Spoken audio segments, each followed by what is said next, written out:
तालाब में एक मगरमच्छ और उसकी पत्नी साथ साथ रहते थे। तालाब में मछलियाँ बहुत ही कम थी, इसलिए दोनों का पेट नहीं भर पाता था।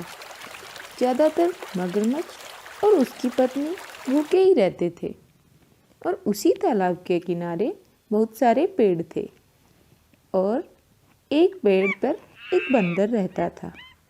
बंदर पेड़ों पर चढ़कर तरह तरह के फल खाता और भरपेट खाकर कुछ फल नीचे भी गिरा देता था। मगरमच्छ वो गिरे हुए फल खाने लग गए और धीरे धीरे मगरमच्छ को पता चला कि जब भी बंदर फल खाता है तो कुछ ना कुछ फल नीचे गिरा ही देता है।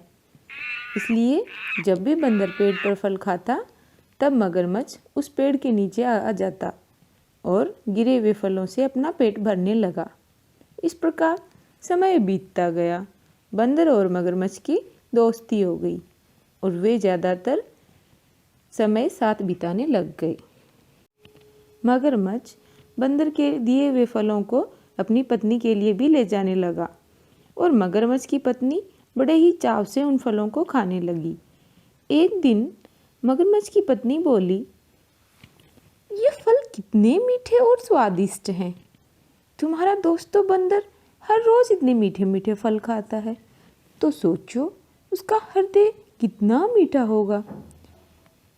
तुम मुझे उसका हृदय ला कर दो।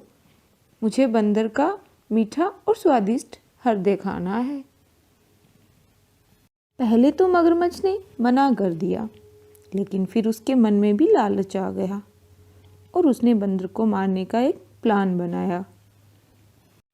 हमेशा की तरह मगरमच्छ बंदर को अपनी पीठ पर बिठाकर नदी की सैर कराने निकल पड़ा।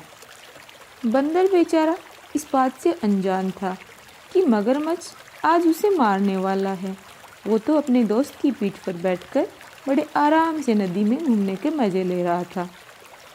नदी के बीच जाकर मगरमच्छ बंदर से बोला, मूर्ख बंदर, आज मैं तुम्हें मारने के लिए यहाँ लाया हूँ, घुमाने के लिए नहीं। मेरी पत्नी को तुम्हारा मीठा और स्वादिष्ट हृदय खाना है, तो आज तुम मरने के लिए तैयार हो जाओ।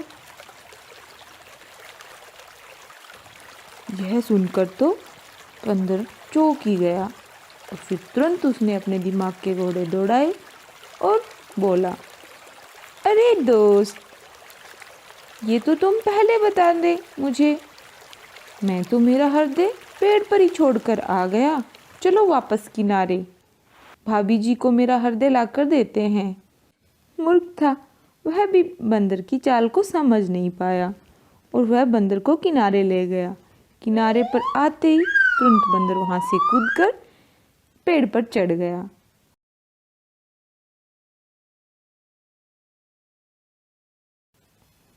अब मगर समझ गया कि बंदर ने उसे मूर्ख बना दिया।